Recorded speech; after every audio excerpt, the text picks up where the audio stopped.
Et me voilà à la même place que hier soir. C'était hier soir? Avant-hier soir, quand j'ai filmé le premier vlog. On est jeudi soir, enfin jeudi la nuit, enfin il est 1h30 du matin. Je viens de finir de travailler. Non, en fait c'est pas vrai, j'ai pas fini de travailler puisque je vous ai filmé tout aujourd'hui un vlog et qui est très représentatif de ma vie d'entrepreneur.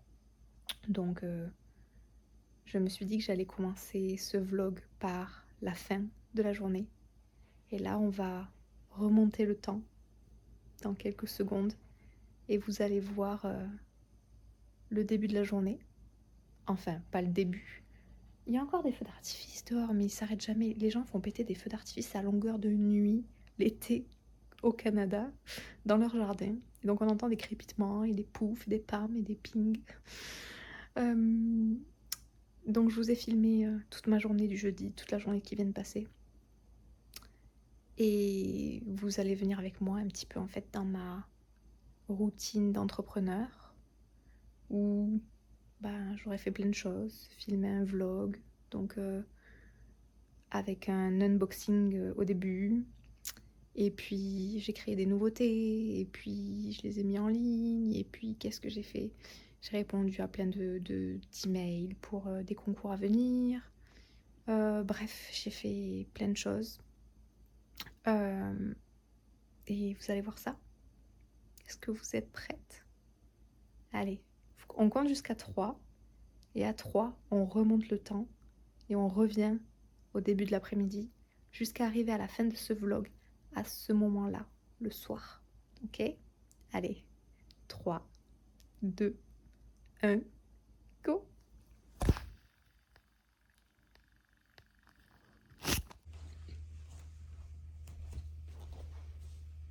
Est-ce que ceux qui connaissent la marque Muse reconnaissent ceci? Vous l'avez sûrement vu chez Petite Lectrice, si vous suivez des vidéos Booktube. C'est le plaid et le coussin de la collection des poisons botaniques d'Agatha Christie. Et bref, voilà. Je les ai aussi évidemment à la maison. Alors, je vois ici, je ne sais pas si vous le voyez, j'ai des bibliothèques T-Books. Et ces livres-là qu'il y a dans les deux, vous ne devez pas les voir à la fougère, ces livres qu'il y a dans les deux carrés, ils étaient tout en haut hier. Et ce matin, mon fils m'a dit « Maman, je t'ai rangé tes livres, tu les avais pas rangés. » Et il les a mis là, il est trop mignon. Bon, nouveau vlog. Le premier date d'hier à peine. Je l'ai tourné hier et posté hier. Ça fait bizarre parce que j'ai eu des premières stories, vos premières stories. J'ai chaud, je pense que je vais enlever ça. J'ai fermé les fenêtres pour le bruit. Ça aussi, c'est un sweat Muse, mais vous connaissez, je suppose. En plus, j'ai mis un combo assorti aujourd'hui. J'ai mis le t-shirt avec le même imprimé. Donc oui, hier c'était la première vidéo. Ça m'a fait bizarre parce que j'ai vu que vous avez reposté, que vous avez posté des stories de vos télés, vous avez pris en photo votre télé avec moi dans votre télé, ce qui m'a fait un peu bizarre, je dois l'avouer. Mais c'est cool, vous m'avez fait que des bons retours. Vous m'avez dit que je semblais très à l'aise et que vous avez vraiment bien aimé le vlog. Donc, trop chouette. Ça me fait plaisir. Du coup, aujourd'hui, j'ai reçu un colis. Je ne vous dis pas encore qui c'est.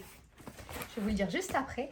Mais avant, donc on va l'ouvrir ensemble, mais avant, je vous ai dit dans la dernière vidéo que vous alliez pouvoir me poser des questions dans les commentaires et que j'y répondrai en début de la prochaine vidéo. J'en choisirai une et je répondrai, voilà. Et donc, il y en a une qui est revenue au moins 2 fois. Il n'y en a pas eu énormément, puisque évidemment, il n'y a pas encore beaucoup. Il y a eu un peu plus de 150 vues pour l'instant depuis la vidéo d'hier. Et vous êtes plus d'une soixantaine d'abonnés, ce qui pour un premier jour est sympa. Et donc, une question qui est revenue au moins 2 fois. Et du coup, c'est celle-là que je vais prendre. On m'a demandé, est-ce qu'on peut en savoir plus sur tes romans? Tu nous as parlé de tes romans, enfin, du fait que j'avais écrit des romans. Et donc vous vouliez en savoir plus. Alors, j'ai écrit mon premier roman en 2017. Enfin, il est sorti en 2017. C'est celui-là. Je me suis mis des petits trucs à vous présenter. Alors, je sais pas si vous l'aviez vu passer à l'époque, qui est en hardcover en plus, avec des, voilà, des belles petites choses comme ça. Et qui était là tout simple, un peu vieux livre, voilà, très simple, mais en hardcover. D'ailleurs, des romans français en 2017 en hardcover, j'en voyais pas passer à l'époque. Donc c'était une petite première, c'était vraiment, et encore moins en auto-édition. Donc il est sorti en 2017, il s'appelle Emmett Llewellyn et la révélation des enchanteurs. C'est un roman fantastique qui a été réécrit 3 fois, mais enfin on va dire 2 bonnes fois de façon officielle. La première fois où il était encore plus gros que ça, il y avait 1/3 de plus, c'était un beau pavé. Et une deuxième fois où je l'ai ressorti dans une seconde édition où j'ai gommé la romance qu'il y avait dedans. Et voilà, il a eu de super critiques, bien qu'il y ait un truc qui revenait tout le temps, et ça, c'est une erreur que j'ai fait en tant que premier roman, c'est que, je vous l'ai dit, je crois. Non, c'est sur Instagram que j'ai dû le dire. Je sais plus. Bon, en tout cas, j'ai écrit mon premier roman à la suite de la sortie de Twilight au cinéma.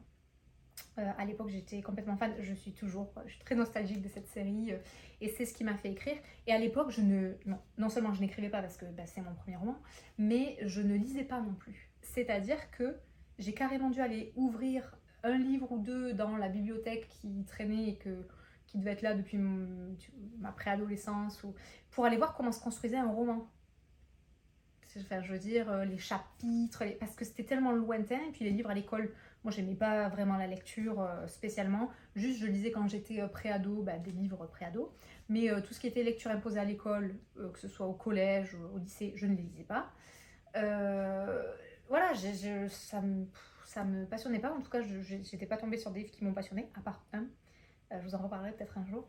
Mais voilà, je savais pas vraiment comment se construisait un livre, alors que je voulais en écrire un et que j'en lisais pas. Donc c'était quand même assez cocasse.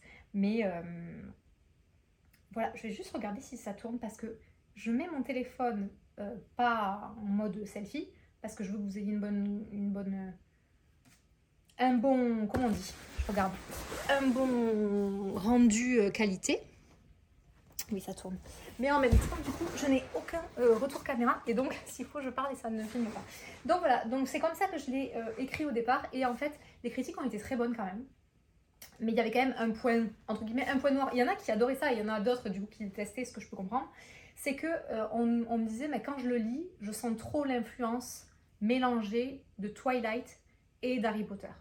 Et donc, ce qui fait qu'il y en a, ils ont dit... Là, c'est quand même dommage parce ça faisait un peu, pour certains, ça faisait un peu fanfiction, bon, complètement différent après, mais il y avait, et effectivement, c'est vrai que, comme de toute façon à l'époque, je ne lisais pas, j'avais très peu de références, etc. Donc je pense que le peu de références que j'avais se sont indirectement retrouvées dans ce premier livre. Et c'est pour ça qu'en l'état, il n'y aura pas de suite. C'est un tome 1 qui n'aura pas de suite en l'état, et je dis bien en l'état. Parce que cette saga, Emmett Llewellyn et la révélation des enchanteurs, avec le personnage principal qui s'appelle donc Emmett Llewellyn. D'ailleurs, Emmett, qui est le nom d'un des personnages dans Twilight, je la réécrirai, ça c'est sûr. Le jour où mes entreprises seront plus grosses et que j'aurai une équipe et que je pourrai dégager du temps. Mais c'est évidemment ma saga signature. Finalement, c'est la première, celle qui me tient le plus à cœur, avec un univers super riche qui se passe dans le monde des enchanteurs et des ensorceleurs. Et même là, ça dit « L'existence d'enchanteurs est infiniment plus qu'une hypothèse ». Et cette phrase, je ne l'ai même pas sortie de mon chapeau. Une fois, j'étais en vacances à Cap-Breton. Je partais tout le temps, quand j'étais en France, avec mon mari, depuis qu'on est ado, on part, parce qu'on se connaît depuis longtemps, on est ensemble depuis très longtemps, et on partait tout le temps en vacances à Cap-Breton, la ville voisine d'Osgore, pour ceux qui connaissent dans les Landes. Et un jour, je rentre dans une petite librairie de la rue piétonne, et je vois une sorte de coffret avec des petits livres dedans et cette phrase gravée: l'existence d'enchanteurs est infiniment plus qu'une hypothèse. Alors que je venais juste de sortir mon roman. J'ai dit c'est une blague. J'ai jamais vu une phrase avec marqué ne serait-ce que le mot enchanteur nulle part et encore moins comme ça dans un magasin ou une librairie. Ça m'a tellement plu que je l'ai mis au dos. Et je vous lis le petit résumé qu'il y a là juste pour vous donner une idée. Et puis bon, je vous en dirai pas plus parce que ça risque d'être long encore sinon cette vidéo. Mais le résumé dit: un 25 janvier naquit un enfant pas comme les autres, dans une famille pas comme les autres. 3 ans s'écoulèrent sans un nuage, un temps découvert qui cachait l'orage le plus destructeur que les enchanteurs de Green Forks n'aient jamais connu. Donc Green Forks, qui est le comté des enchanteurs dans lequel ils vivent. Puis soudain, il fit nuit, une nuit sans fin, une nuit terrifiante, une nuit de mort. John Parker, le père du petit Emmet Llewellyn, n'était plus. Et à son tour, l'enchantelière s'en alla, son enfant sous le bras, laissant le comté plongé dans l'effroi. Voilà, donc ça c'est le tome 1 et il y aura évidemment une réécriture avec ce personnage d'Emmet Llewellyn qui est adulte dans le roman. Mais voilà, ça sera une 3e réécriture et on commencera la saga complète à partir de cette réécriture. Donc ça c'était le premier et je vous ai dit que j'en avais écrit 3. Le deuxième c'est celui-là que j'ai là en version poche. C'est Il était une fois lui et moi, qui est un roman sur les relations amoureuses toxiques basé sur des faits réels. Alors, est-ce que c'est mon histoire ou pas? Je ne l'ai jamais dit. Je ne sais pas si je le dirai un jour. En tout cas, c'est basé sur des faits réels. Et ça raconte l'histoire d'Angelina, qui est en couple avec Pierce, qui est son petit ami plus vieux qu'elle. Il a 4 ans de plus qu'elle. Dans le roman, Angelina a 18 ans. Et en fait, elle vit depuis 3 ans une relation toxique avec ce personnage, Pierce.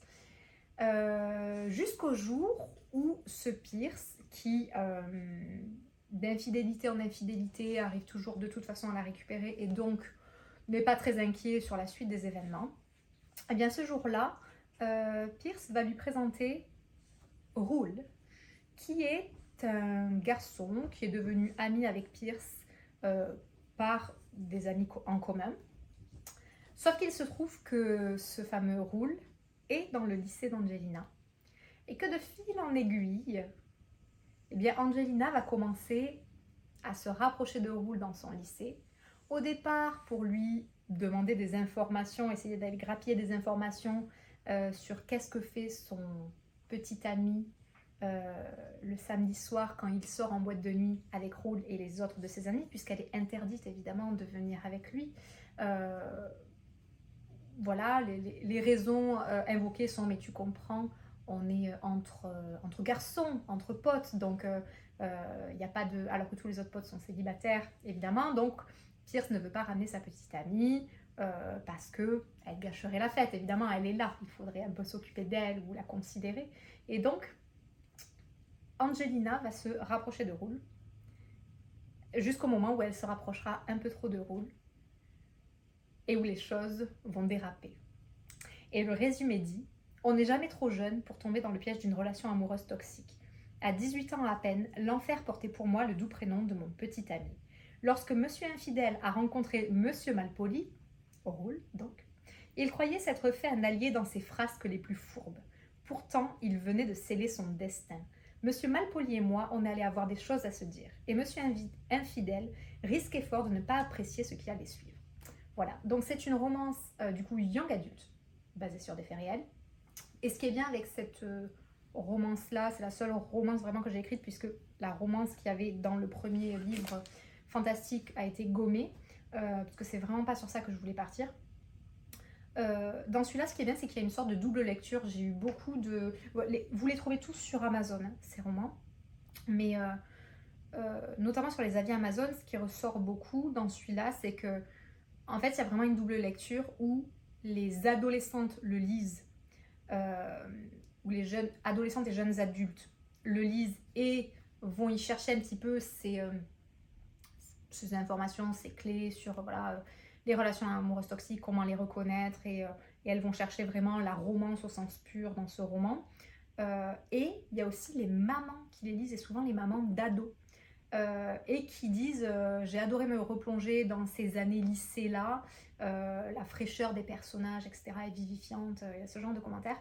Et de dire, voilà, c'est un roman qui... Enfin, c'est un sujet qui est pas fréquemment abordé dans les romans young adultes. Et ça permet en fait aux mamans d'avoir un peu aussi des clés pour comprendre ce que peuvent vivre leurs filles dans des relations amoureuses toxiques. Donc c'est vraiment le roman parfait pour le lire en duo entre mère et fille, parce qu'il y a vraiment une double lecture. Chacune va le lire à son niveau, en fonction de qui elle est, une maman ou une fille. Et donc c'est pour ça que ce roman me tient très à cœur aussi. Voilà, donc ça c'est le deuxième roman que j'ai écrit. Et le troisième n'a absolument rien à voir, puisque c'est pas du tout un roman young adulte comme les deux premiers. C'est un roman feel good de développement personnel, donc adulte, qui s'appelle Comment j'ai plaqué mon boss, parce que vous l'avez sûrement compris, voilà, moi je suis entrepreneur, mais je suis devenue entrepreneur, pas vraiment par choix au départ, mais parce que je ne supportais pas le salariat. C'était quelque chose qui pour moi était intolérable. C'était vraiment pas fait pour moi, mais au point enfin, vraiment, je me sentais mal dans cette condition de salarié. Ça ne me convenait pas. Si bien que, voilà, j'ai eu envie d'écrire un roman sur ce thème-là, qui est un roman feel good, mais qui en fait donne un petit peu des clés pour aller chercher son indépendance financière. Alors pas dans l'entrepreneuriat, parce que j'estime qu'aller chercher son indépendance financière dans l'entrepreneuriat, c'est vraiment raide. C'est-à-dire que l'entrepreneuriat, c'est dur, pour de vrai, c'est dur, et c'est clairement pas fait pour tout le monde. Ça nécessite un confort, si on peut dire, un confort dans l'inconfort et dans le risque, notamment le risque financier, de ne pas savoir ce que vous allez vous payer à la fin du mois, ou est-ce que vous allez pouvoir vous payer à la fin du mois. Donc c'est l'entrepreneuriat, pour des gens qui veulent notamment quitter le salariat, ou en tout cas vivre une vie plus libre ou selon leurs propres règles, c'est pas ce que je conseille à tout le monde. Pour certains, c'est une évidence, et j'ai eu la chance que pour moi, finalement, ça me corresponde, malgré toute la difficulté qu'il y a dans l'entrepreneuriat, mais c'est clairement pas pour tout le monde, ça c'est sûr.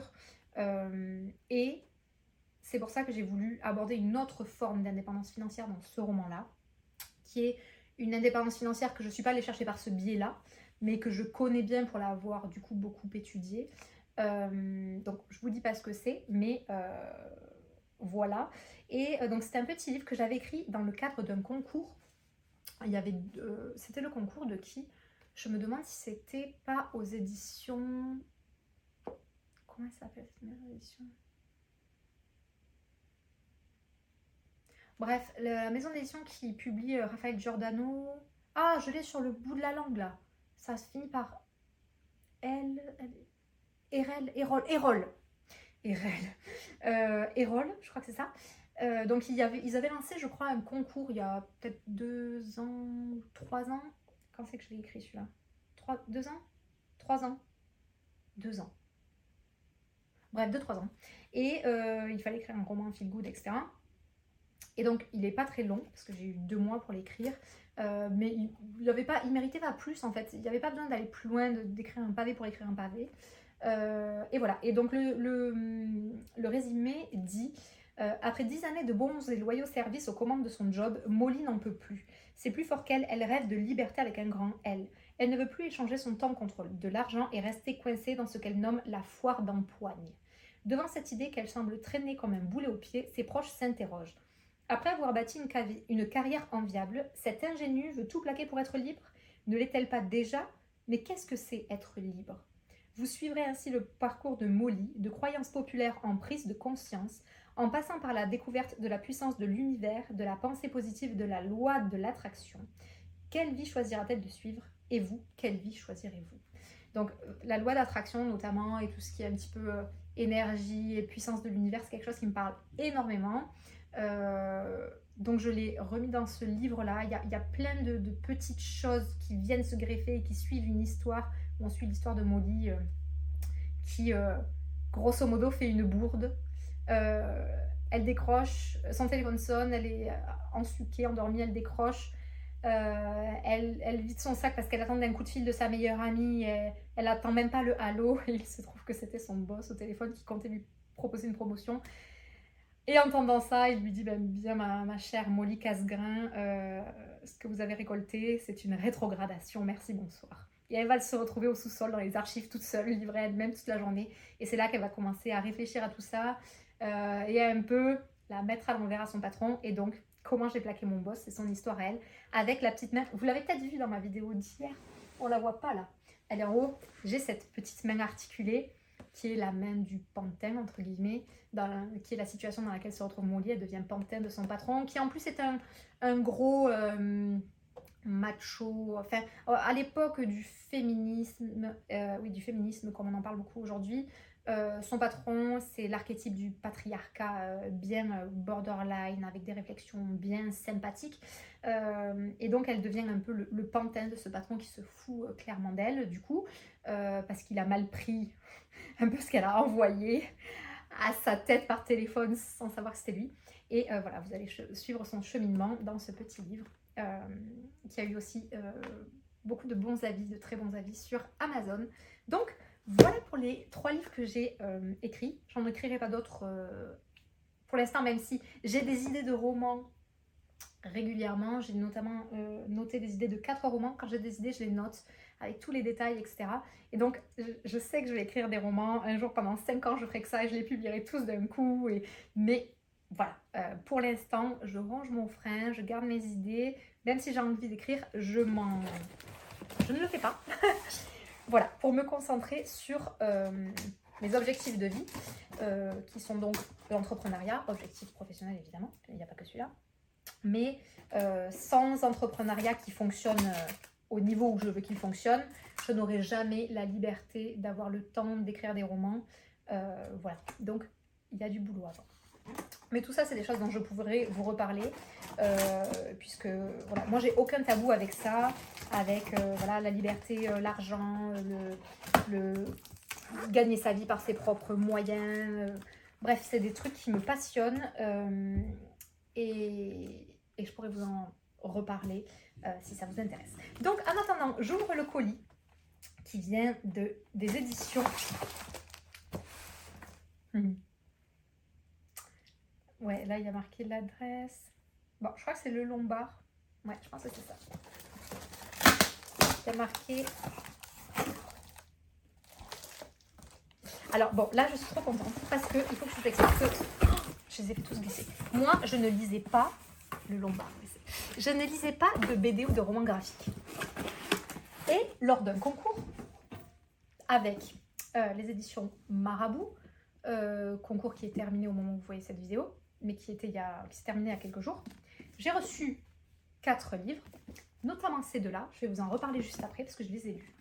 Et c'est des romans graphiques, BD. Bon, moi, je ne sais pas trop faire la différence entre roman graphique ou BD parce que ma culture est nulle sur ce point parce que je n'en lisais pas. Et alors, je me suis retrouvée que j'ai adoré ça, vraiment. Et donc là, il y en a 5 que je viens de recevoir, que je vais vous présenter, que vous allez donc pouvoir gagner avec les éditions du Lombard. Je pense qu'on peut dire du Lombard, c'est le Lombard, donc les éditions du Lombard. Je suis vraiment trop contente et voilà, je leur ai dit, nous, notre communauté, ce sont que des femmes. Voilà, la moyenne d'âge, grosso modo, chez Mu, ça va être 25-45. Évidemment, on en a des plus jeunes ou des moins jeunes, mais grosso modo, on est sur du 25-45. Tranche d'âge dans laquelle je suis moi aussi. Et donc, ils m'ont dit, ok, on va vous faire une sélection de 5 livres qui devraient plaire à votre communauté. Et donc, c'est ce qu'on va découvrir là ensemble. Et j'ai trop hâte parce que... Oh, mais ils sont trop beaux. Non, mais ils sont tous en hardcover en plus.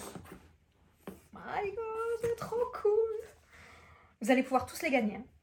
Tous. Ah, il a pris un petit shoot celui-là. Alors, le premier... c'est trop beau. Rien que les illustrations. Alors, c'est Le cœur des femmes, qui est écrit par Aude Mermilio. Il y a marqué que c'est une adaptation du roman de Martin Wickler, qui est un roman best-seller. Je ne sais pas si vous connaissez. Une adaptation sensible et puissante du roman de Martin Winkler. Et alors ça dit, Jean, major de la promo et interne à l'hôpital, doit faire un stage en soins gynécologiques aux côtés du docteur Karma. Docteur Karma, eh bien tiens. Mais elle veut faire de la chirurgie et non écouter les femmes parler d'elles-mêmes et de leur corps. Elle se désespère de passer son temps auprès de ce médecin qui privilégie l'écoute à la technique. Contraception, maternité, violence conjugale, avortement, de consultation en témoignage, Jean pourrait bien pourtant changer sa vision de la médecine. Donc c'est du hardcover, ça m'a l'air génialissime.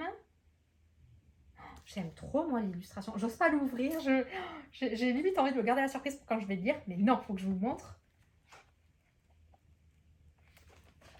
Regardez. Je vous montre rapidement hein, pour ne rien spoiler de l'histoire, mais juste pour vous montrer un peu les dessins. Oh, et ça a l'air tellement chouette. C'est trop cool. J'ai trop envie de le lire. Effectivement, ça parle de femmes. Non mais c'est trop génial. J'ai trop hâte de le lire. J'ai trop hâte de... Est-ce que c'est des choses que vous avez l'habitude de lire? Parce que moi, pas du tout. Bah, même si j'ai commencé du coup avec ces deux-là, qui sont deux aussi romans graphiques ou BD, je ne sais pas comment les qualifier, mais vraiment féminins et féministes pour le coup. Je vais vous les présenter juste après, mais j'ai trop hâte de lire ça. Donc ça, c'est le premier que vous allez pouvoir gagner. Le deuxième, alors je trouve l'illustration absolument sublime, c'est Ne m'oublie pas de Alix Garin. Je suis là non plus, dites-moi si vous les connaissez. Et donc ça dit Marie-Louise embrasse la... Alors ça c'est un petit extrait là, juste de 2 lignes, une conversation. Marie-Louise embrasse la mer pour moi. C'est la toute dernière chose que ma mère m'a dite. Tu sais quoi, mamie? Et si on y allait vraiment? La grand-mère de Clémence souffre de la maladie d'Alzheimer. Face à son désespoir, elle prend la décision de l'enlever de la maison de retraite et de prendre la route en quête de l'hypothétique maison d'enfance de sa mamie. Une fuite, une quête, un égarement, l'occasion de se retrouver. À moins que ce ne soit des adieux. Oh. Ça, tous les gens qui, comme moi, comme beaucoup, ont perdu notamment des grands-parents, et ben voilà, ça fait replonger dans des souvenirs. Je vous montre l'intérieur. Ça fait plonger dans des souvenirs de nos propres histoires, quoi. De qu'est-ce qu'on s'est dit, qu'est-ce qu'on s'est pas dit, qu'est-ce qu'on aurait aimé se dire. Est-ce qu'on a eu le temps de se le dire? Il me tarde, mais j'ai peur de pleurer. J'ai trop peur de pleurer. Voilà, donc ça c'était le deuxième. Le troisième s'appelle Tons, ou Tons, je pense qu'on dit Tons. Donc c'est écrit par Morane Mazar. Et on voit Angoulême 2021, Femme Révélation, Festival international de la bande dessinée. C'est beau. Et puis là, c'est à l'aquarelle, quoi. On va découvrir l'intérieur, mais c'est à l'aquarelle. 1957, dans une Allemagne encore meurtrie par la guerre, Uli, jeune danseur de la Folkwang, rêve de comédie musicale et de Broadway. Mais ses goûts et sa fougue contrastent avec la rigidité et la prestigieuse école de danse moderne. Lors d'un voyage à Berlin, il fait la rencontre d'Anthony, un danseur américain. Pour Uli, c'est une révélation. Décidé à conquérir New York, il traverse l'Atlantique et se lance corps et âme vers un destin semé d'embûches et de lumière. Là, il a fait comme moi, il a traversé l'océan. Bon, moi c'était pour le Canada, mais on se retrouve sur le même continent. Et alors, ça, ouais, c'est de l'aquarelle. Bah alors, je suis pas je suis pas une référence en peinture non plus, mais ça c'est de l'aquarelle, hein, je pense. Regardez. N'hésitez pas à me dire si c'est de l'aquarelle parce que bon, je sais à quoi ressemble l'aquarelle, mais je suis pas non plus enfin, je sais à quoi ressemble l'aquarelle et ça y ressemble fortement. Mais comme je connais pas non plus les autres types de peinture, eh ben, je ne suis pas certaine que ça en soit. Je pense, hein. Je pense. Est-ce que c'est écrit quelque part? Donc c'est le 3e livre du coup que vous pourrez gagner chez Le Lombard, qui est une maison d'édition que je n'avais pas du coup chez moi encore pareil parce que je ne lisais pas de BD. Mais là, c'est les premiers. Ce ne sera pas les derniers parce que... Non, mais en plus, c'est hardcover, quoi. Mais c'est génial. Le quatrième livre que vous allez pouvoir gagner, c'est La Dame Blanche. Alors, cette couverture est absolument splendide. C'est d'une poésie incroyable. C'est écrit par Quentin Zution. Mais alors, d'habitude, il y a souvent deux... oui, comme le prochain, il y en a deux. Il y a souvent deux auteurs. Parce qu'il y a souvent l'illustrateur et l'auteur.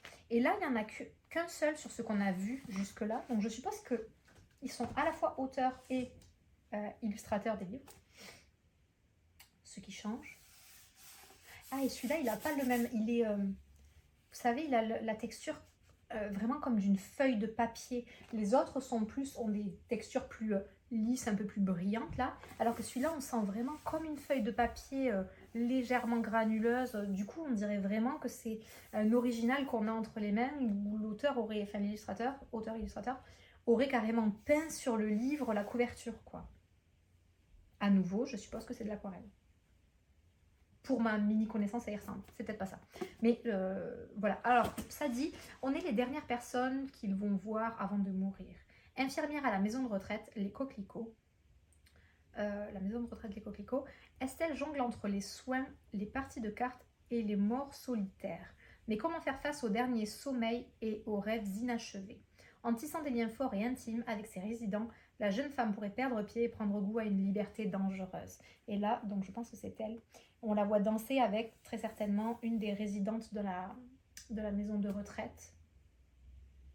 Et donc, effectivement, peut-être qu'elle va tisser des liens un peu trop forts et que ça va devenir de plus en plus difficile de gérer, très certainement, décès après décès.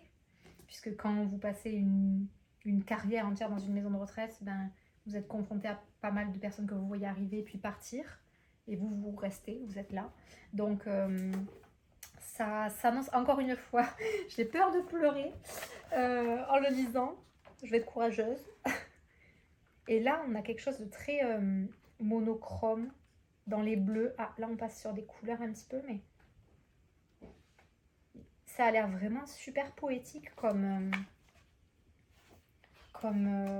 histoire. En fait, les dessins, ils ont quand c'est monochrome comme ça. Après, j'aime bien quand c'est mono... Alors, généralement, j'aime bien quand c'est en couleur, mais quand c'est monochrome, j'aime bien que ce soit un monochrome en couleur. En noir et blanc, c'est peut-être un peu moins mon style, et encore que c'est a priori, parce que j'en ai pas lu en noir et blanc, et j'en ai une à lire, qui est Queenie, la marraine de Harlem, que je vous ai présenté dans un réel, parce qu'il était dans un précédent concours chez les éditions Une Carrière, et que donc je vous présenterai dans une autre vidéo, puisque je vous ai dit que je vous présenterai les précédents livres qui avaient un concours que j'ai reçu. Puis je vous en présenterai plein parce que du coup, comme je commence YouTube que maintenant, j'ai plein de livres que j'ai déjà dans la bibliothèque et que je peux vous présenter. Mais voilà, et c'est vrai que quand c'est, même si a priori, mais j'ai l'expérience que de 2 livres comme ça, a priori je préfère quand c'est en couleur, mais quitte à ce que ce soit monochrome, j'aime bien que ce soit monochrome en couleur. Comme là, c'est monochrome dans les tons bleus. C'est pas du noir et blanc par exemple. Donc, j'ai hâte aussi de lire ça. Mais alors, je vais pleurer comme une madeleine quand je vais lire ce livre. Et le dernier... Non mais c'est beauté sur beauté, le Lombard, en fait. Les éditions du Lombard, c'est une... Mais encore une fois, c'est une découverte, super découverte pour moi. Voilà, rien que l'aspect, j'ai envie de tous les lire aujourd'hui. C'est La Fée assassine de Olivier Granson ou Granson et Sylvie Roge, donc toujours chez le Lombard. Nos destins étaient liés et rien ne pouvait les séparer. Si elle souffrait, je souffrais. Si elle mourait, je mourrais. C'est vraiment que des thématiques fortes. Hein. Une jeune femme en apparence douce et calme vient d'être placée en garde à vue. Pour son compagnon, c'est la stupéfaction. Face à son avocat, elle livre peu à peu l'histoire de sa vie, celle de 2 sœurs jumelles, d'un père absent et d'une mère dure, amère et mélancolique, mais aussi celle d'un terrible secret de famille qui fera basculer leur vie et mènera à un drame inéluctable. Aïe, aïe, aïe, ça va mal finir cette histoire. Alors, on découvre l'intérieur. Ouh. Mais non, mais le détail, s'il vous plaît, des illustrations. Non, mais attends, non, quand même. Le détail de chaque illustration. C'est où? Non, mais ne serait-ce que là, les manteaux, on voit chaque pli de manteau, quoi. Mais c'est trop beau. Ça fait crayon de couleur un peu. Je me demande si c'est au crayon de couleur. Ça y ressemble bien. Même là, les détails du lit, les draps et tout. Mais le temps qui a dû être nécessaire pour réaliser tout ça, quoi. J'adore ce genre d'illustration là où on voit des panoramas. C'est sublime. C'est sublime. On a une colorimétrie un peu désaturée. Ah! Alors, je vous montre cette dernière illustration. Et après, je ne vous spoile pas. Elle est en train de rêver. Et il y a Alice au Pays des Merveilles. Je suis fan d'Alice au Pays des Merveilles. C'est tellement beau. Non mais, je suis désolée, mais vraiment, le niveau de détail, la qualité des illustrations, s'il vous plaît. C'est abusé. Mais c'est abusé. C'est trop beau. Oh, ok, je regarde pas plus parce que là, je veux pas me spoiler. Je vais les lire et je vous en reparlerai, c'est sûr. En attendant, vous aussi, vous allez pouvoir les lire parce que vous allez les gagner. Oui. Et je pense que je n'ai pas la date. Bon, j'ai mes petits papiers comme hier là-bas. Mais vous allez pouvoir les gagner cet été. Et donc, sans transition aucune, je vous parle des 2 livres que j'ai lus aux éditions Marabout, puisqu'on est dans le thème, c'est le même type d'ouvrage. J'ai lu Les Cœurs Insolents, qui est écrit par Ovidie et Audrey Lenné. Et j'ai lu Il est où le patron par Maud Bénézit. Et Les Paysannes en polaire, c'est un groupe de 5 femmes, 5 paysannes qui ont écrit ça tout ensemble. Et donc j'ai lu les 2. Alors, on va peut-être commencer par le premier que j'ai lu. J'ai commencé avec Les Cœurs Insolents. Donc, c'est clairement une plongée donc, dans la France populaire, la classe moyenne, la France pavillonnaire des années 90. Et on va y suivre une adolescente à cette époque, qui en fait n'est autre que l'autrice, Ovidie, que vous pouvez suivre sur les réseaux sociaux d'ailleurs, qui est très active, il me semble, sur les réseaux sociaux. Tout comme l'illustratrice Audrey Lenné qui a fait un super travail. Et voilà, on la suit, en fait, elle nous raconte un petit peu sa vie et surtout, en fait, elle fait le parallèle avec... En fait, c'est pas tant qu'elle nous raconte sa vie, c'est qu'elle se projette, parce que maintenant, elle est maman d'une adolescente qu'on va voir au début du livre. Et finalement, voilà, elle se pose des questions, elle met en parallèle un petit peu son adolescence à elle, qu'est-ce qu'elle a vécu quand elle était adolescente dans les années 90 et qu'est-ce que sa fille s'apprête à vivre potentiellement dans sa génération à elle. Donc là, on voit donc Ovidie avec sa fille quand elle était ado. Enfin, quand elle est ado, puisque ça se passe maintenant, en fait. Je pense que sa fille est ado actuellement, puisque ce roman est sorti là, très très récemment, 2021.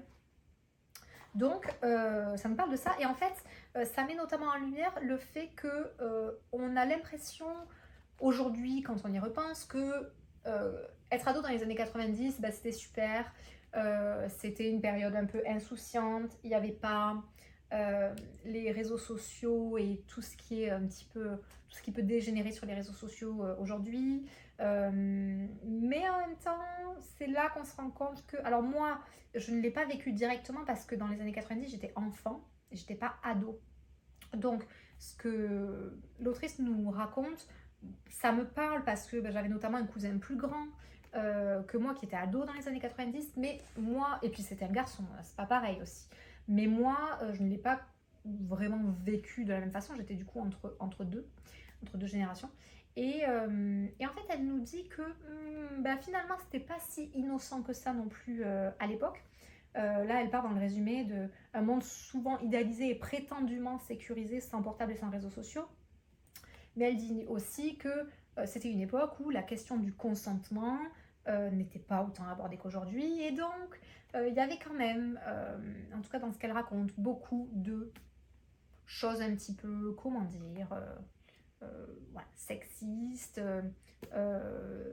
machistes, patriarcales encore plus visiblement que maintenant, et que voilà, les filles, pour autant qu'il n'y avait pas de réseaux sociaux ou autres, n'étaient pas non plus dans une sécurité absolue.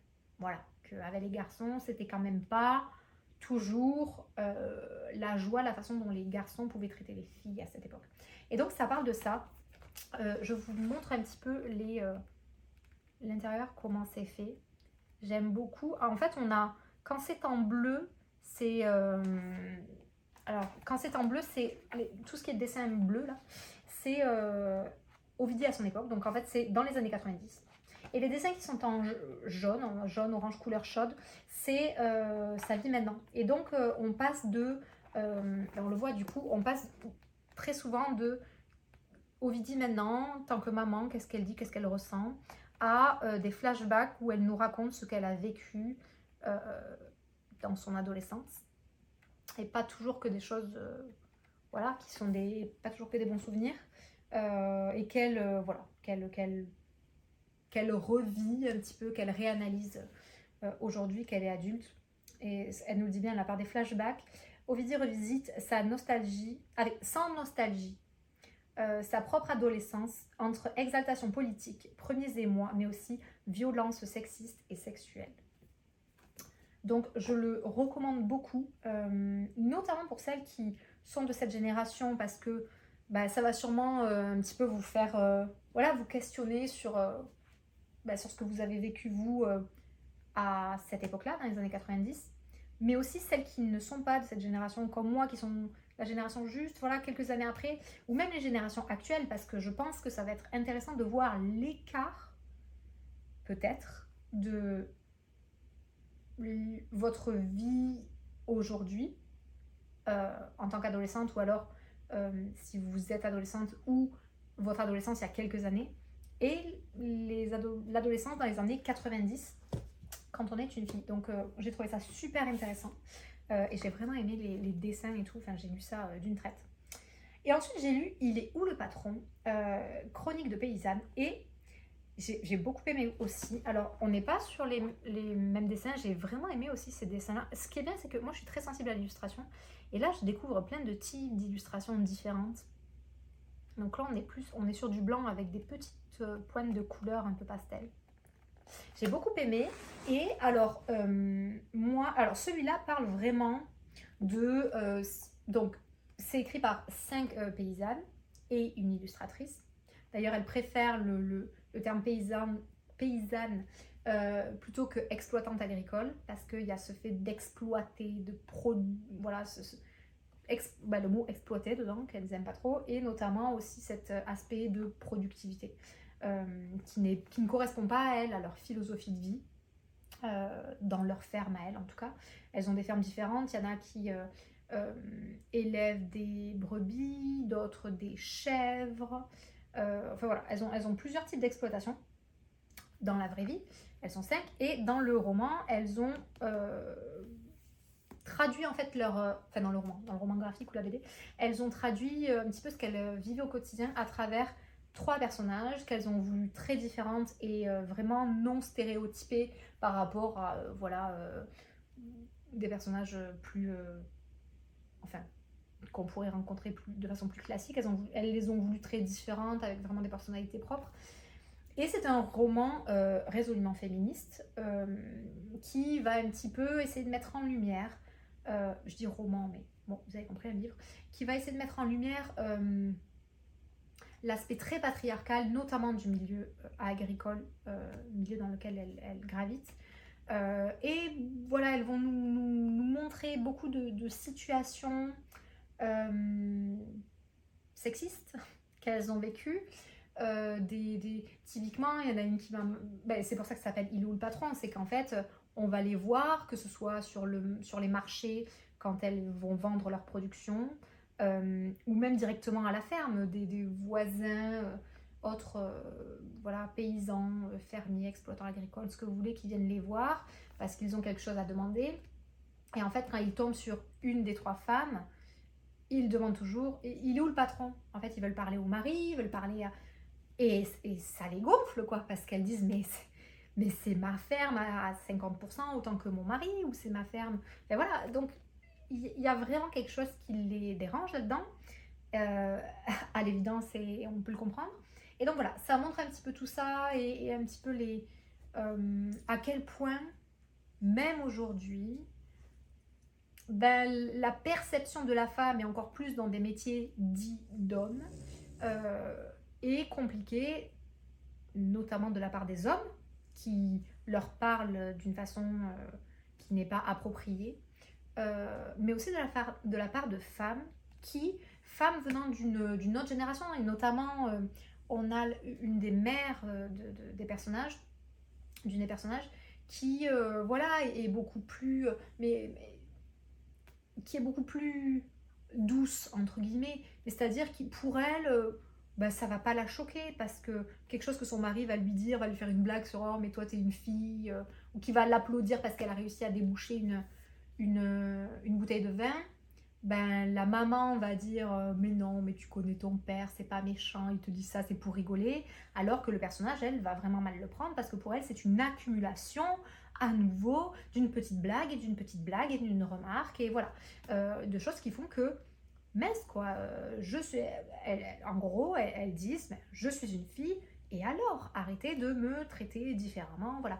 Et en même temps, elles mettent en parallèle d'autres choses, qui disent mais oui, mais vous l'êtes traité comme à l'égal des hommes, et du coup, est-ce que par exemple la galanterie que des hommes auraient, est-ce que vous allez vous l'appliquer ou... Bon, donc il y a vraiment toute cette remise en question. Et pour moi, ça a quand même été une découverte parce que, alors j'entends évidemment parler du féminisme comme tout le monde un peu partout, mais moi, c'est jamais un sujet qui m'a,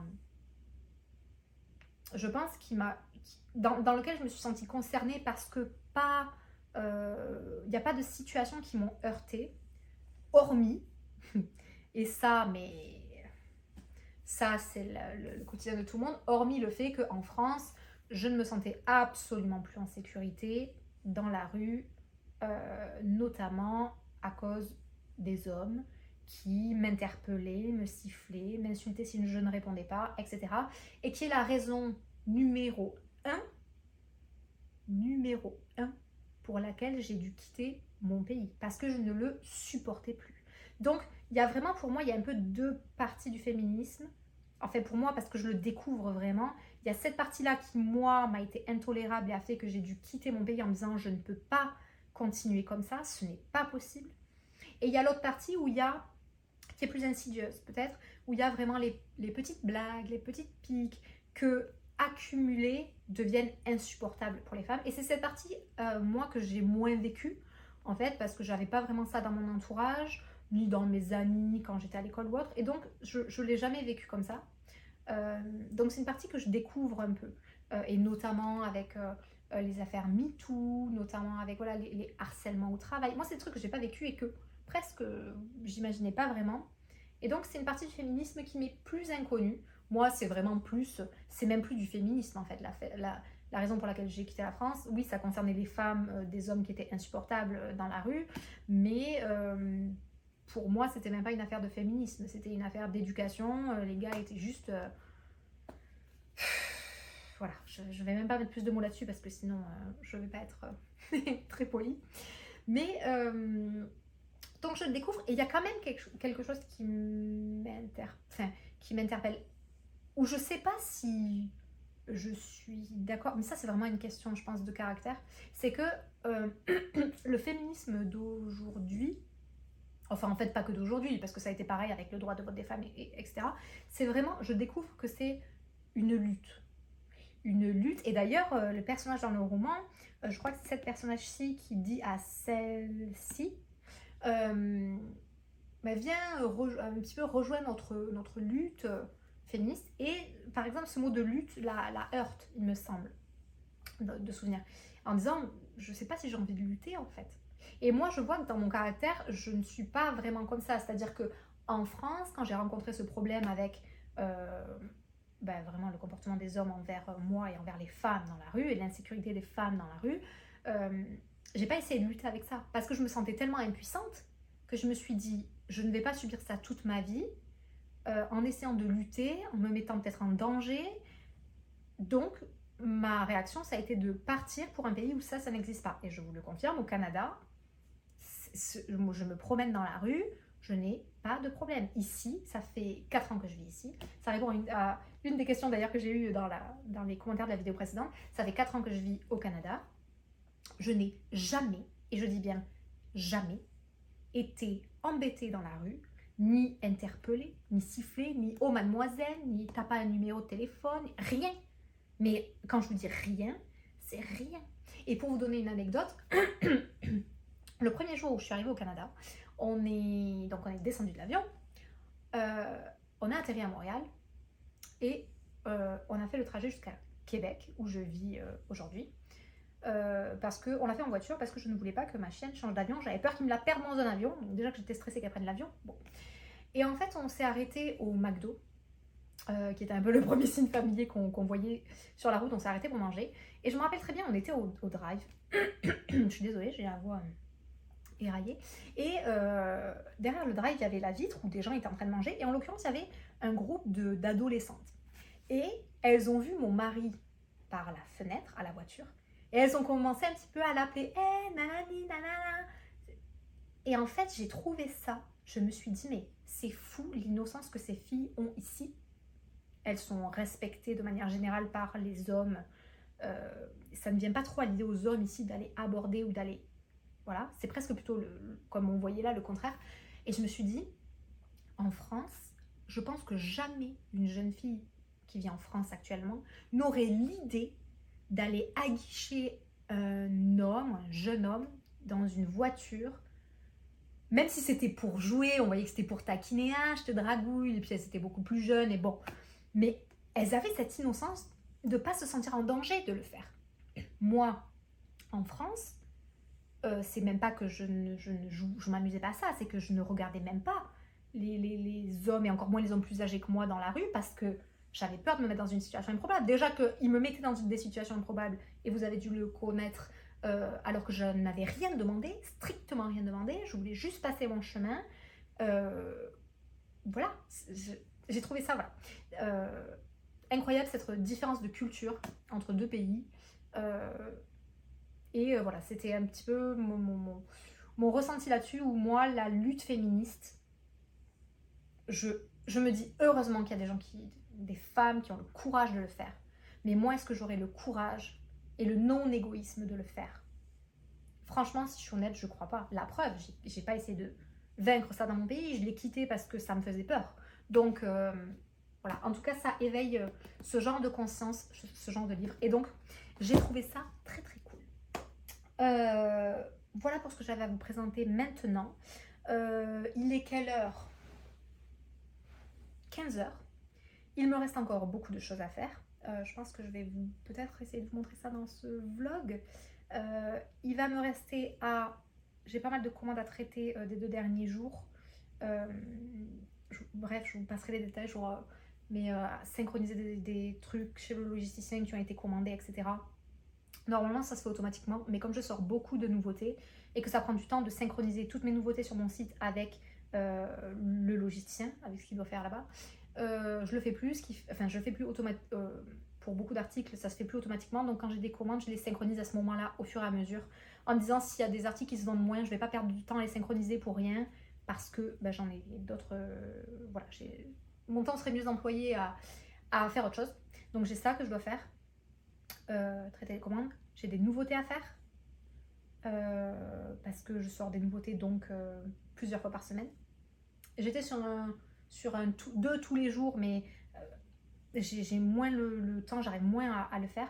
Donc j'ai un montage vidéo à faire pour créer un réel. J'ai déjà tourné les rushs vidéo, mais je dois faire le montage pour le concours qui arrive après-demain, le 24, avec les éditions 10-18, et il faut que il ait le temps d'être validé. Donc il y a ces 3 choses-là, prioritairement. Les nouveautés, le montage et synchroniser les dernières commandes, bref. Et ensuite, il faut absolument, parce que j'ai du retard, que je finisse un fichier pour les développeurs. Alors là, vous allez me dire, mais qu'est-ce qu'elle me dit avec ces développeurs? Vous connaissez donc certainement Muse, la marque de vêtements, mais qui est une entreprise. Mais en fait, j'en ai 3 entreprises. J'en ai une qui est en train de fermer, après 3 ans et demi de merveilleuses aventures.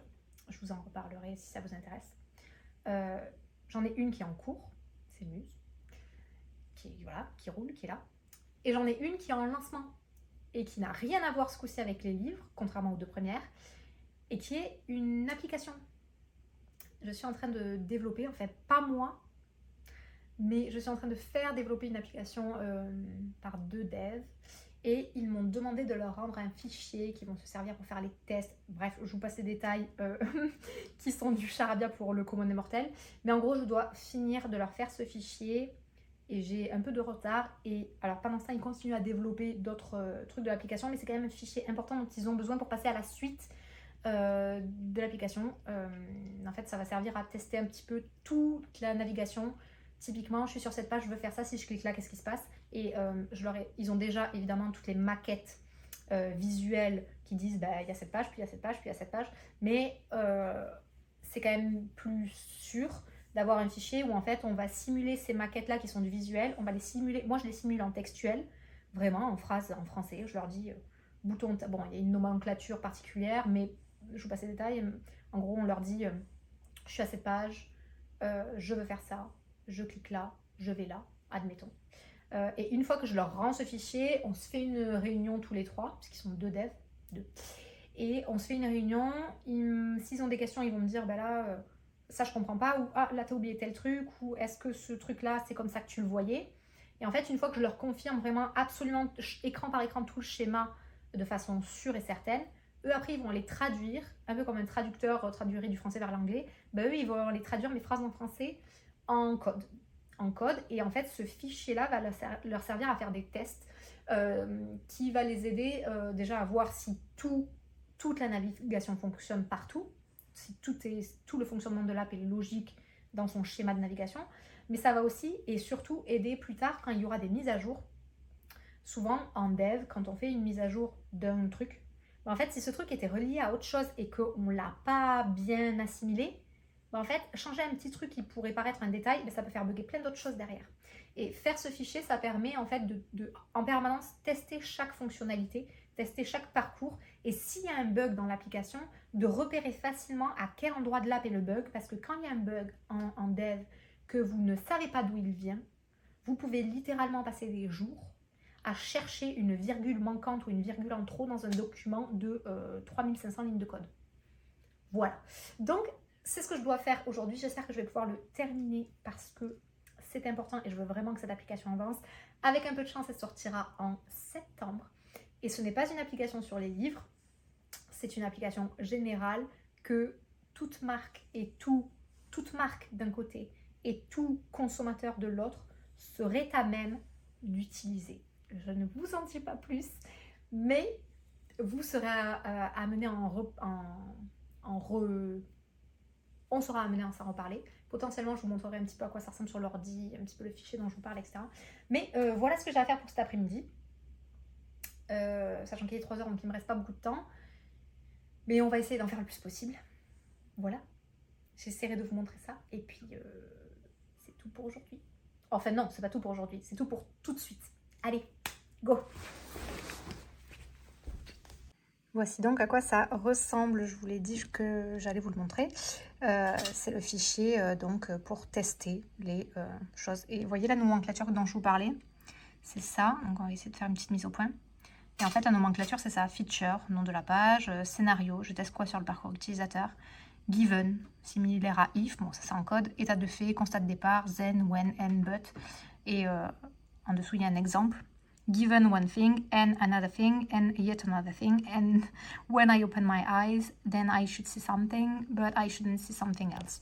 Donc voilà, grosso modo, ça se passe comme ça et j'ai respecté cette nomenclature pour faire tout ça en texte. Donc le fichier n'est pas fini, puisque je dois faire toutes les pages de l'app et je vais vous la montrer juste maintenant.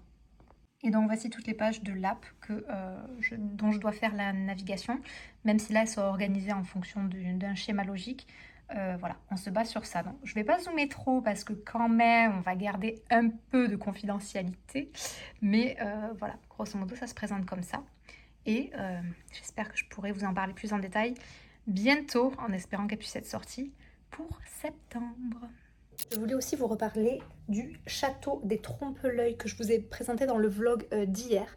Parce que j'ai reparlé avec les éditions La Martinière et en fait, je n'avais pas toutes les infos. En fait, c'est une sortie qui est sortie en août 2022 là. Donc c'est une sortie pour la rentrée littéraire. J'ai aussi appris que ça là, on a sorti que ça s'appelait un jaspage bleu. Je ne le savais pas. Quand on colore les pages sur le côté. Et je leur ai demandé, parce que c'est un coup de cœur avant d'être un coup de cœur, ce petit truc, et je leur ai demandé s'il y avait des vidéos de la fabrication du livre ou quoi qui étaient disponibles, parce que c'est quand même une merveille. Et ils m'ont répondu que potentiellement, ça serait peut-être possible de voir comment il a été fabriqué dans les jours à venir, ou voilà, les semaines à venir. Donc si c'est le cas, si je peux les inclure dans un vlog, je leur demanderai, je les inclurai. Sinon, je vous préviendrai dès que ça sera disponible parce que moi j'ai vraiment envie de voir comment ça s'est fabriqué. Voilà, donc c'est une rentrée littéraire qui s'annonce super, que j'ai vraiment hâte de lire. Et donc comme ça sort en août, ben on fera sûrement le concours avec La Martinière et donc les autres romans que je vous ai présentés hier en août. Voilà, donc c'était pour faire une petite précision sur cette beauté. Voilà pour ça. Je vous montre où c'est que j'ai mis l'illustration. Et coucou, on me voit dans le reflet. L'illustration qui allait avec ce livre, je l'ai mis là. Je la trouve absolument magnifique. En plus, ça va trop bien avec des illustrations de la version collector de la Passe Miroir. Donc pour l'instant, elle est là, bien que la bibliothèque va être complètement réorganisée parce qu'elle commence à être trop remplie. D'ailleurs, ça commence à devenir un problème. Je ne sais pas où je vais mettre mes choses. Enfin voilà, donc j'ai la petite illustration là. Franchement, j'en suis absolument fan. La Martinière, vous avez fait un taf de l'enfer. C'est abusé, trop beau. Et du coup, bah décidément, ma voix, tant que je suis là, j'en profite pour vous montrer. Je vous en avais parlé hier. J'arrive même pas à l'ouvrir avec la plante. L'étagère avec les prochains concours à gagner. Je vous les montrerai tous en détail, mais simplement pour vous montrer au moins les maisons d'édition qui va y avoir, sachant qu'il y en a encore que je n'ai pas reçues. Vous allez pouvoir gagner ces trois-là de chez Charleston. Vous allez pouvoir gagner ceux-là, ces cinq-là, de chez Belfond.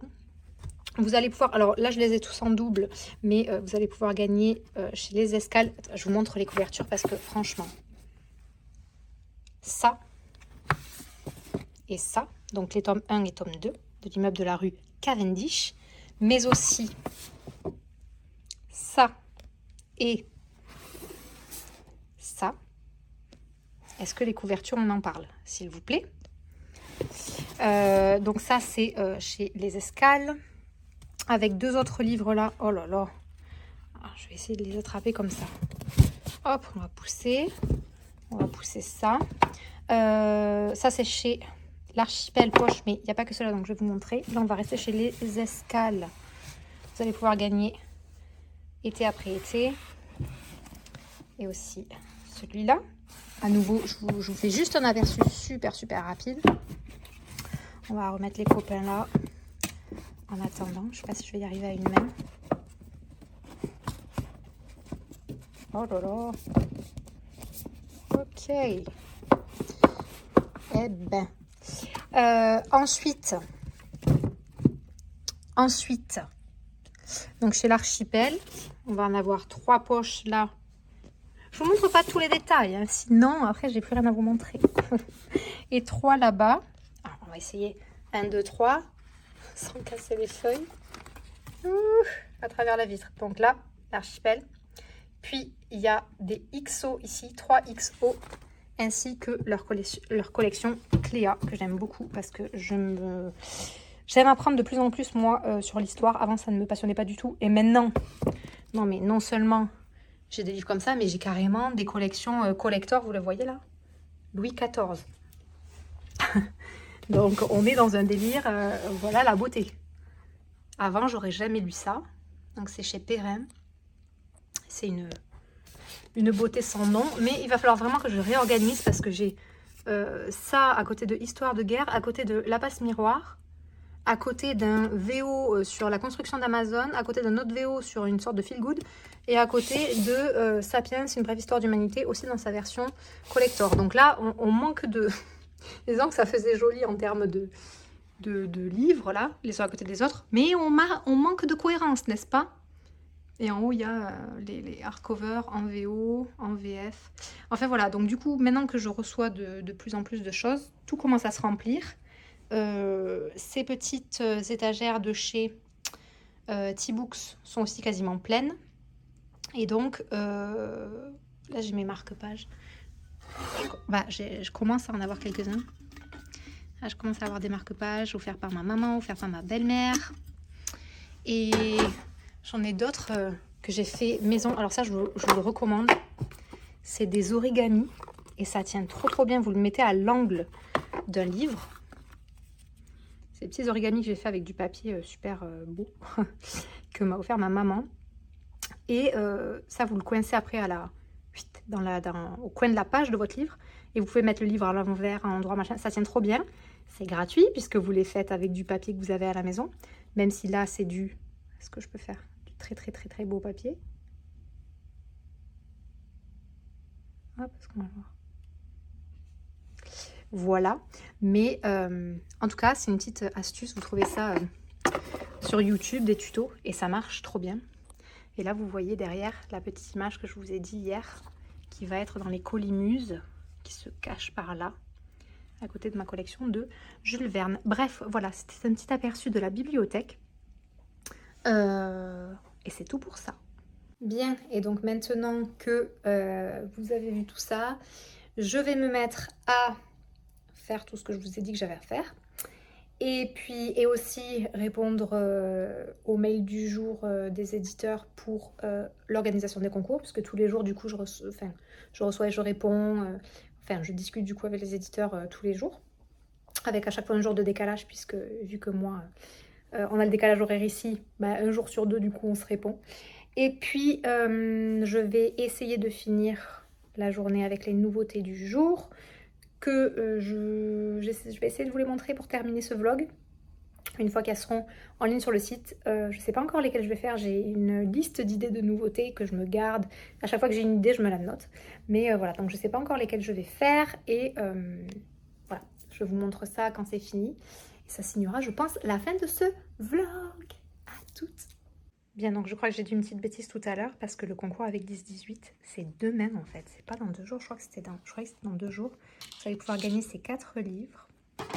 Celui-là, c'est L'Octopus et moi. On voit moi chienne là. Et j'ai enregistré la voix off avec le petit filtre anti-pop là pour les voix. Donc je l'ai envoyé pour validation à 10-18. Et là, je suis en train d'éditer les photos qui seront postées en même temps que le concours. Là, vous les voyez, du coup, les livres que vous allez pouvoir gagner. Voilà. Donc, ça, c'est fait. Et après ça, je valide les commandes et je m'attaque aux nouveautés. Et je pense que je ferai le fichier pour les devs que je vous ai montré tout à l'heure tard ce soir. Il y a des chances. Allez, je m'y mets. Bien, donc le concours de demain est prêt, enfin en termes de visuel. Donc il y a quelques stories, les formats carrés et surtout la vidéo.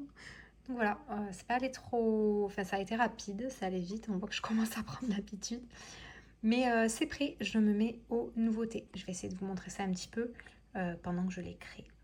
Je me rends compte quand même que là, bon, je vais faire les nouveautés du coup.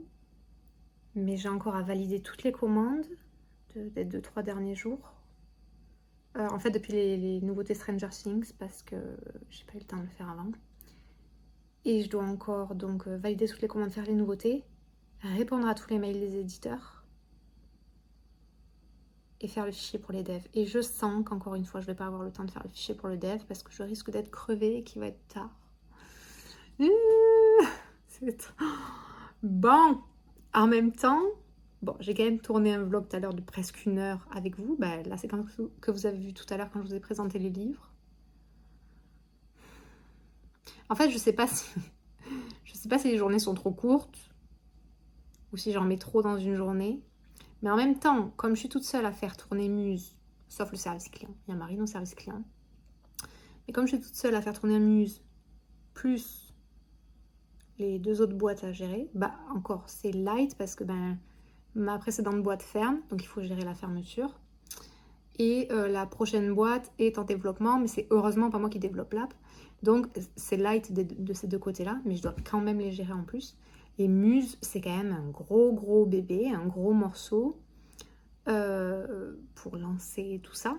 Et quand tu es toute seule et que tu fais tout, parce que c'est littéralement tout à part le service client, quoi. Parce que je fais, que ce soit le site, en gros la gestion du site, le design du site, les photos, les vidéos, donc les réels pour présenter les produits, les concours, les créations. Et donc les concours, il y a, par exemple dans les concours, il y a donc toute la partie gérer les mails, et aussi la partie créer tous les contenus. Ouh, je me dis que plus maintenant YouTube. Ceci dit, YouTube, je pense que ça me prend pas trop de temps parce que je fais pas des montages de fou. Je pourrais clairement pas, et puis on s'en fout. Ça sert à rien. Ça sert à rien, c'est pas pour. Après, moi je me rappelle à l'époque où j'avais commencé à regarder Booktube, c'était l'époque où il y avait surtout Nin, Bulldop, principalement, c'était les 2 plus grosses du milieu. Maintenant, elles ont un peu ralenti, elles se sont concentrées sur d'autres choses. Mais et je me rappelle qu'à l'époque, elles faisaient des montages hyper léchés avec les petits bruitages, poup, la couverture qui popait, les petits titres qui apparaissaient, machin, la belle lumière et tout. Mais je me dis que je préfère prendre le parti de vous faire des vlogs. C'est trop beau, moi j'adorais les regarder, c'était super agréable. Mais pour le coup, et c'est de ça que je parlais avec Estelle, donc petite lectrice. Je suis désolée du coup si là la vidéo est de moins bonne qualité parce que je filme en selfie et en plus la luminosité est moins bonne. Mais j'en parlais avec Estelle de la chaîne Petite Lectrice et je lui disais que ce que j'aimais bien notamment sur sa chaîne, c'est la simplicité du fait que elle faisait pas vraiment beaucoup de montage en fait. C'est des séquences mises bout à bout comme moi je fais là. Et que sans ça en fait je pourrais pas vous faire ces vidéos parce que ça me prendrait trop de temps, donc je pourrais pas avoir la chaîne YouTube. Et pourtant, c'est quand même une expérience que j'avais envie d'essayer, YouTube. Autant pour le développement de Muse que pour moi personnellement. Et puis pour vous aussi, parce que moi, je sais que j'adore suivre les coulisses des petites marques que j'aime acheter. Je trouve ça trop cool. Donc voilà, le seul moyen que cette chaîne YouTube existe et que vous ayez du contenu régulier, c'est de faire ça parce que voilà, je trouve que ça me prend pas beaucoup de temps parce que je fais pas de montage. Et en même temps, vous pouvez en voir plus du coup et puis voir vraiment comment ça se passe. Donc je fais tout ça. Je vais finalement d'abord valider les commandes parce que je veux surtout pas faire attendre les clientes. Et après je ferai les nouveautés. Et après by night, sûrement de nuit, je répondrai aux éditeurs. Et là je suis persuadée que j'aurai pas le temps à nouveau de finir le fichier pour les devs. Ça me prend vraiment le chou. Parce que rien que ces 3 trucs à faire, si je suis pas jusqu'à 2h du matin encore... Voilà, je sais pas. Bon, je vais faire ça. Allez, à toutes.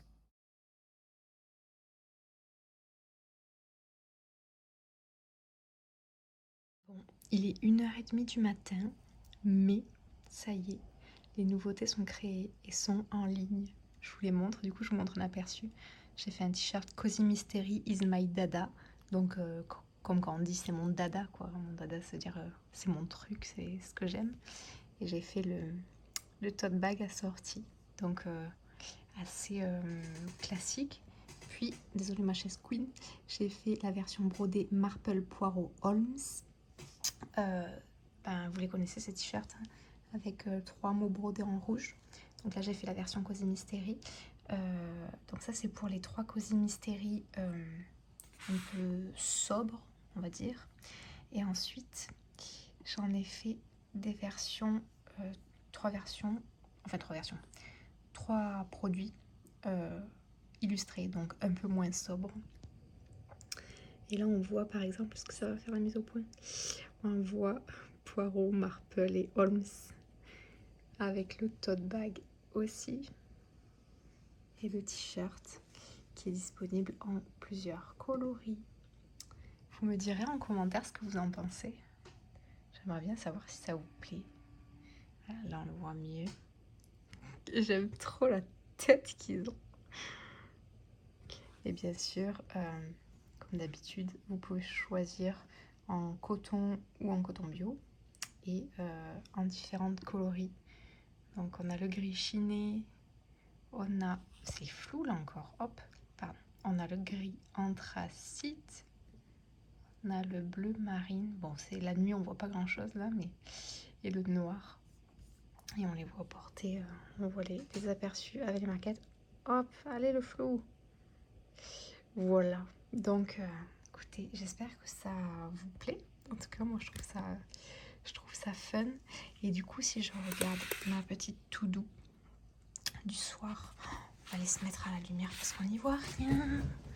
Allez, hop, la to-do, la to-do. Du coup, j'ai fait ma to-do sur le petit carnet La Martinière Noire que vous avez vu dans le vlog d'hier. Et en fait, j'ai découvert que, bon, là, il y a marqué que c'est offert par La Martinière. Et il y a, il y a une citation là. Devinez de qui? Allez, le net. Hop, je le net avec mon nez. Allez, allez. Ah oui, c'est bon. Non, le net. Allez. Bon, je vais le poser parce que je vais pas faire du net celui-là. Hop, un crime, peut-être une œuvre d'art et un détective, un artiste. J'ai bien aimé. Et donc du coup, on a la to-do qui est quasi complète. Non mais vraiment. Ok, hop, on va faire ça. Quasi complète, filmer le vlog, faire le montage du réel, retoucher les photos, vous l'avez vu tout à l'heure aussi, créer les nouveautés, vous les avez vues, les mettre en ligne, les emails et tous les DM de concours à répondre, les éditeurs, c'est fait, envoyer des stories et le mail pour montrer les nouveautés, c'est fait, créer le réel qui restera en ligne que 24 heures pour montrer les nouveautés, c'est fait. Et du coup, il me reste plus que le montage du vlog puisque je suis en train de finir la dernière partie là. Et la publication du vlog, et même il faudra rajouter le montage de l'aperçu du vlog. Et bien sûr là j'ai pas pu le faire, j'en étais sûre, mais en même temps il est 1h30 du matin et je dois encore monter ce vlog. Comme ça il s'uploadera pendant la nuit. Et voilà. Comme ça du coup qu'on va terminer ce vlog dans la nuit avec le bruit des grillons. Et voilà. J'espère que ça vous aura plu. Finalement, vous avez passé une journée avec moi, du début de l'après-midi à la nuit, puisque je travaille pas le matin, vu aux heures que je me couche parce que je travaille tard. Voilà, vous aurez vu à peu près, vous aurez vu complètement ce qu'est une journée type dans ma vie, en tout cas d'entrepreneur. C'est pas de tout repos, n'est-ce pas? Il y a quand même beaucoup de choses à faire. Mais voilà, c'est comme ça. J'espère pouvoir prendre un peu de repos ce week-end, même si bon, c'est très rare que je prenne des week-ends. Mais des fois, je prends un jour de repos par-ci par-là quand vraiment je sens que ça tire. Et là, je sens que ça commence à tirer. Donc voilà, peut-être qu'on va faire ça. Et puis sur ce, je vous laisse. Je vous dis à une prochaine vidéo. Et n'oubliez pas de poser votre question comme d'habitude, enfin en tout cas comme on a prévu de le faire. Pour ceux qui l'ont pas vu, posez-moi une question en commentaire et dans le vlog suivant, je piocherai une de vos questions et j'y répondrai en début de vlog comme je l'ai fait au début de celui-là. Voilà, je vous dis à très vite. Bye.